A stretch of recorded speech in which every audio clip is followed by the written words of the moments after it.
राधे राधे दोस्तों। आप सभी का दिन मंगलमय और शुभ हो। तो आज सुनेंगे हम आगे की कथा। श्री विष्णु जी देवी लक्ष्मी जी से कहते हैं कि देवी, अब मैं आपको चौथे अध्याय का महात्म बताता हूँ, सुनो। भागीरथी के तट पर एक बनारस नाम की एक नगरी है। वहाँ विश्वनाथ जी के मंदिर में भरत नाम के एक उपनिष्ठ महात्मा रहा करते थे, जो प्रतिदिन आत्मचिंतन में तत्पर होकर आदर पूर्वक भगवत गीता के चतुर्थ अध्याय का पाठ किया करते थे। उनके अभ्यास से उनका अंतःकरण स्वच्छ और निर्मल हो गया था। वे सर्दी, गर्मी आदि से कभी व्यथित नहीं होते थे। एक समय की बात है, वो तपोधन नगर की सीमा में स्थित देवताओं को दर्शन करने की इच्छा से घूमते हुए नगर से बाहर गए।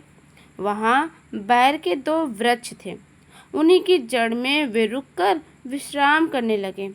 एक वृक्ष की जड़ में उन्होंने अपना सिर रखा और दूसरे वृक्ष के मूल में उनका पैर टिका हुआ था। थोड़ी देर विश्राम करके जब वे तपस्वी चले गए, तब बैर के वे दोनों वृक्ष 5-6 दिनों में ही सूख गए। उनमें पत्तियां और डालियां भी नहीं रह गए। इसके बाद वे दोनों कहीं ब्राह्मण के, कहीं पवित्र घर में 2 कन्याओं के रूप में उत्पन्न हुए। वो दोनों कन्याएं जब बढ़कर 7 वर्ष की हो गई, तब उन्होंने दूर देश से घूमते घूमते भरत मुनि को देखा। उन्हें देखते ही वो दोनों उनके चरणों में गिर पड़े और मीठी वाणी से बोले, मुने, आपकी कृपा से हम दोनों का उद्धार हुआ है। हमने बैर की योनि त्याग कर अपना शरीर प्राप्त कर लिया है। उनके इस प्रकार कहने पर मुनि को बड़ा आश्चर्य हुआ। तब उन्होंने पूछा कि पुत्रियों, मैंने तुम्हें कब और किस साधन से मुक्त किया है, बताओ तो ज़रा। और साथ ही ये भी बताओ कि तुम्हारे बैर वृक्ष होने का क्या कारण था, क्योंकि मुझे इस विषय में कुछ भी नहीं मालूम। तब वे कन्याएं पहले अपने बैर हो जाने का वृत्तांत और कारण सुनाते हुए बोली, मुने, गोदावरी नदी के तट पर छिन्न पाप नाम का एक उत्तम तीर्थ है, जो मनुष्यों को पुण्य प्रदान करने वाला है। वो पावनता की सीमा पार कर पर पहुंच चुका है। उस तीर्थ में जो सत्यप्रता नामक एक तपस्वी बड़ी कठिन तपस्या कर रहे थे। वे गर्मी की ऋतु में प्रज्वलित अग्नि के बीच में बैठते थे। वर्षा काल में जल की धाराओं में उनके मस्तक के बाल सदा भीगे ही रहते थे और जाड़े के समय जल में निवास करने के कारण उनके शरीर के रोंगटे हमेशा खड़े ही रहते थे। वे बाहर भीतर से सदा शुद्ध रहते थे, समय पर तपस्या करते और मन और इंद्रियों को संयम में रखते थे हुए परम शांति पद प्राप्त करते और आत्मा में ही रमण करते थे।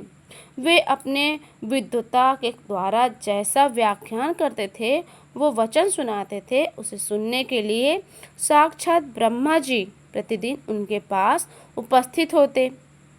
ब्रह्मा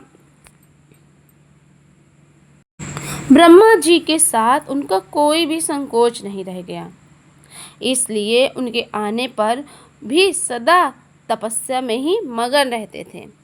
तब परमात्मा के ध्यान में निरंतर संलग्न रहने के कारण उनकी तपस्या सदा बढ़ती रहती थी।